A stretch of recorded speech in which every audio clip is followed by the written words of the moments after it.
محمد یو ورور پوښتنه کړې وه چې زموږ ایکسل کې دغه ډیټا ده ما سره، مثال شماره ده، اسم دی، ولد دی، ولدیت، ولایت، وظیفه او معاش، دا ما سره یو راپور دی.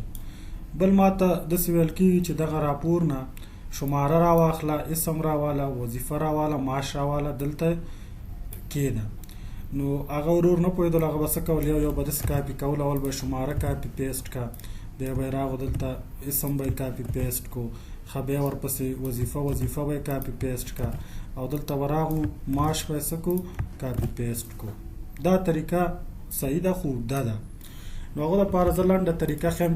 اوس مثال زما دلته نه همدا شمارې په کار دي، اسم مې په کار دی، وظیفه مې په کار ده او معاش. نو زه به څه وکړم، اول به دا انتخاب کړم د شمارو لیست، کنټرول به ونیسم اسم، کنټرول به ونیسم معلم یعنې د وظیفو هغه سیلونه به انتخاب کړم، کنټرول بټن به ونیسم د معاشاتو.